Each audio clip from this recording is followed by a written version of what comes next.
Alors aujourd'hui, nous avions une rencontre qui a été organisée par l'Union européenne. Une rencontre importante parce qu'elle arrive à un moment important. Il y a 15 jours, le ministère de l'Industrie a signé une convention avec la COVAD, la Coalition pour la valorisation des déchets. Et cette convention va permettre de financer une grande étude pour la conception et la mise en place d'un écosystème transversal vert. Donc c'est un écosystème qui va alimenter les 49 autres écosystèmes industriels existants sur la question de l'économie circulaire.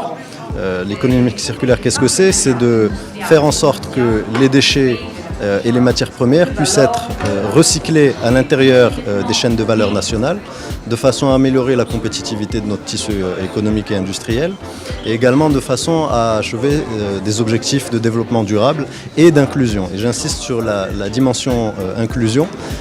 Aujourd'hui, vous avez au Maroc des dizaines de milliers d'emplois qui sont dans le secteur informel, notamment dans le domaine de la collecte, du tri et de la transformation des déchets.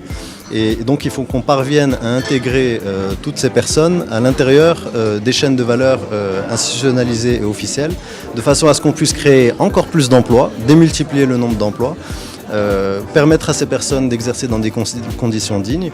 Et donc ça va passer par justement le design de cet écosystème global, intégré.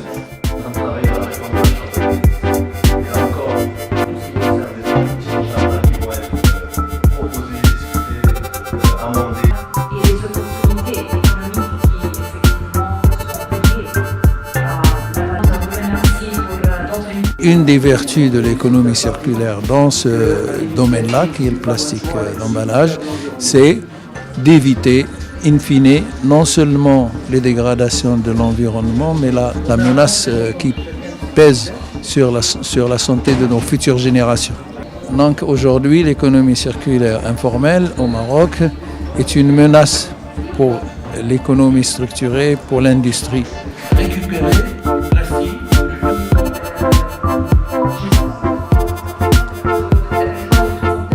L'Organisation des Nations Unies pour le développement industriel, on est dit en tant qu'agence onusienne spécialisée, elle a pour mandat d'accompagner les pays membres pour atteindre un développement industriel durable et inclusif. Aujourd'hui, la durabilité et la compétitivité des entreprises dépendent de l'usage des matières premières. Donc, pour assurer un développement industriel durable, il faut découpler en fait la croissance économique de la consommation des matières premières. C'est le but en fait, et c'est l'objectif en fait du projet SwitchMed que nous avons mis en place ici au Maroc grâce à un soutien financier de l'Union européenne et pour montrer un petit peu, pour accompagner le tissu industriel pour une consommation et une production durable.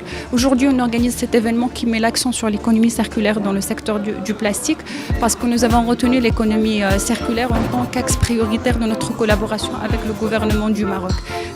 L'économie circulaire en fait constitue aujourd'hui une réelle opportunité pour le secteur privé.